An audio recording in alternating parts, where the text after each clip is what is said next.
Biye alamisa ye octobre kalo tile 30 sanba 2025 an minnu sɔgɔlen no Mali kunnafoni na su ani tile an ka folibaw bɛɛ lajɛlen aw bisimila Mali kunnafoni kɔnɔna na bamanankan kunnafoni kɛnɛ kan.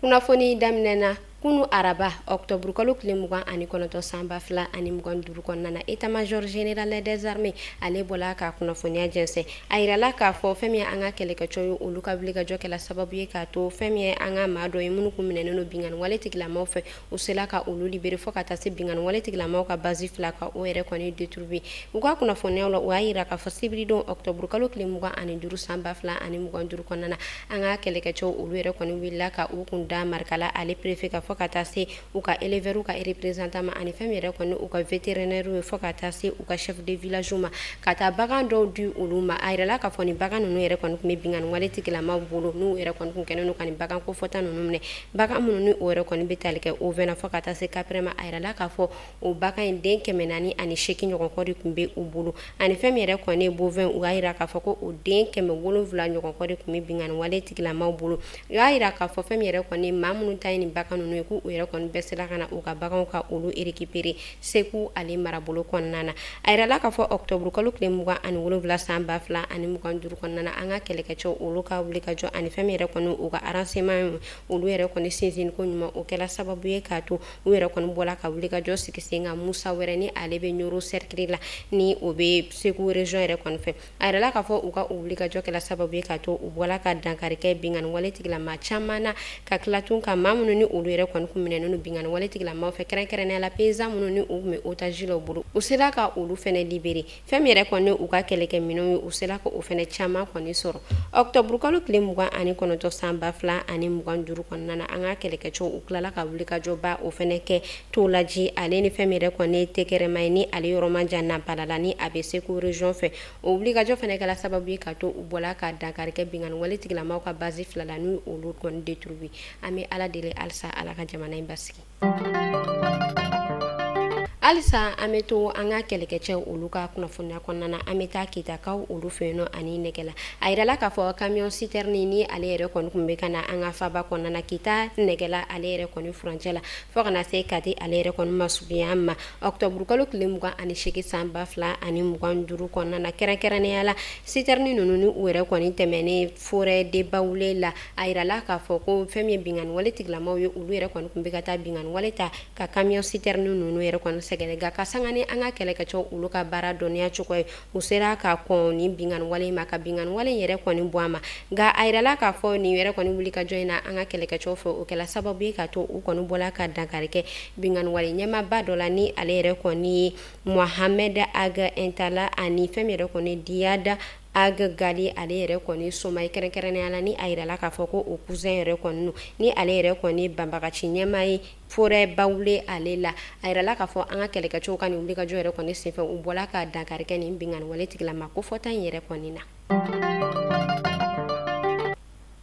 Comité interministériel de gestion des crises et catastrophes ale bɔla ka kunnafoniya jɛnsɛ kunu arabadon octobre kalo tile 29 sanba 2025 kɔnɔna na a yirala k'a fɔ u yɛrɛ kɔni bɔla ka baarakura dɔw sigi sen kan min yɛrɛ kɔni bɛ tali kɛ an ka finitigilakaw la u y'a yira k'a fɔ u yɛrɛ kɔni bɛna station dɔw yɛrɛ kɔni boloda station minnu ni olu yɛrɛ kɔni kɛrɛnkɛrɛnnen no ka ɲɛsin an ka finitigilakaw ma walasa olu bɛ se ka taa u ka taji ta o kɔnɔna na cogoya min na ka sababuya kɛ fɛn min an ka jamana kɔnɔdenw ye olu yɛrɛ kɔni kun dusuma kasilen no kosɛbɛ u y'a yira k'a fɔ station yɛrɛ kɔni na fɛn min ye finitigilakaw ye olu yɛrɛ kɔni kun bɛ taa station na ka taa taji ta cogo suguya min y'u ja n'u yɛrɛ kɔni kun taala aran na k'u yɛrɛ kɔni bɛ aran ɲagami ko k'a sɔrɔ ko maa dɔw bɛ se ka dɔgɔkun ni dɔgɔkun ko o yɛrɛ kɔni kɛ station kɔnɔna na ka si yen nɔ k'a sɔrɔ u ma taji sɔrɔ ko nka ko fɛn min yɛrɛ kɔni ye finitigilaka dɔw ye ko olu yɛrɛ kɔni bɛ se ka bali ka na tentɔ ka na aran ka o ɲagami ka taji ta cogo suguya min y'u ja o hukumu de kɔnɔna na sa fɛn min yɛrɛ kɔni ye comité interministériel de gestion des crises et catastrophe ye ale bɔla ka nin wuli ka jɔ in sigi sen kan walasa fɛn min yɛrɛ kɔni ye finitigilakaw ye olu kana ɲagami maa tɔw la u bɛ se ka taa u ka taji sɔrɔ station wɛrɛ kɔnɔna na cogoya min na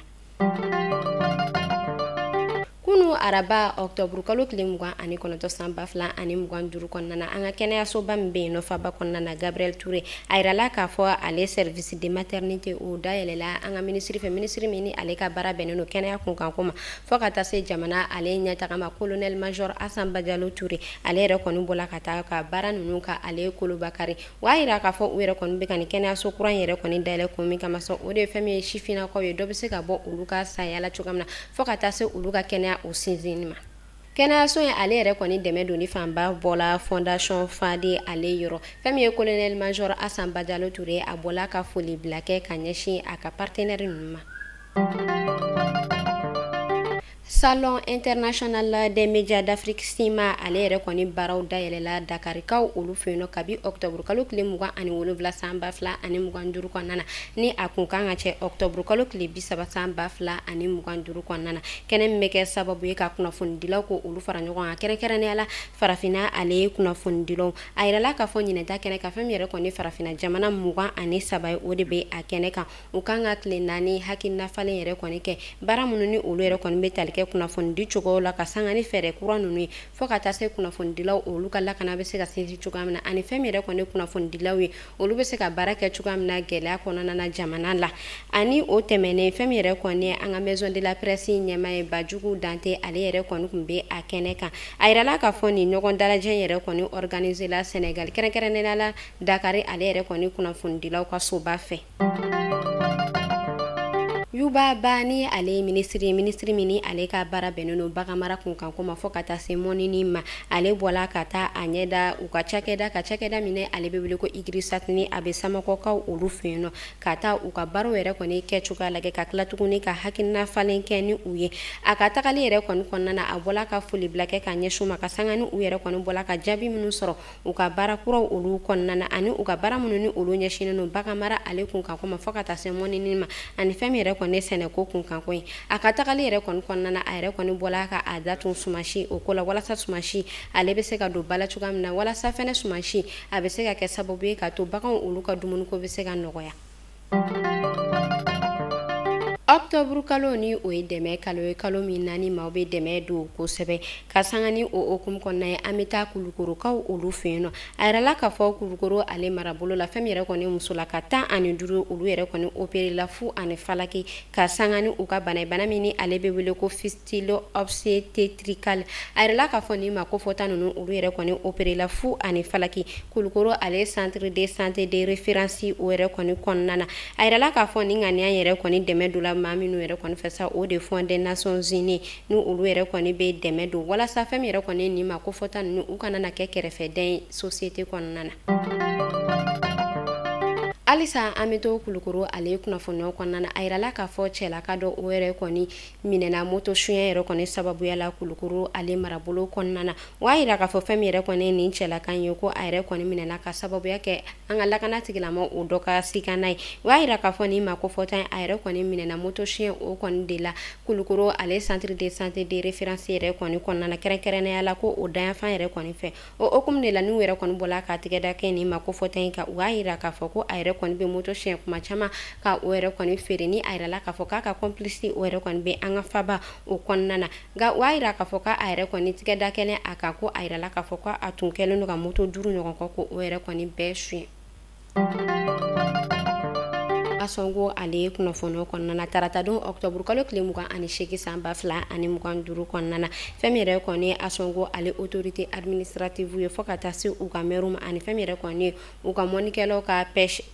mɔnikɛlaw ka représentant ye olu yɛrɛ kɔni bɔla ka décision dɔ ta min yɛrɛ kɔni bɛ tali kɛ fɛn min ye sufɛ mɔni ye ko ka dankari kɛ o la u ka marabolo kɔnɔna na min yɛrɛ kɔni b'a daminɛ nɛgɛ kanɲɛ 18 fɔ ka taa se nɛgɛ kanɲɛ 6 yɛrɛ kɔni ma olu yɛrɛ kɔni bɔla ka nin décision in ta a kunba yɛrɛ kɔni ye min ye sa walasa fɛn min ye lakana ye ani fɛn min yɛrɛ kɔni ye basigi o bɛ se ka sabati u ka marabolo kɔnɔna na.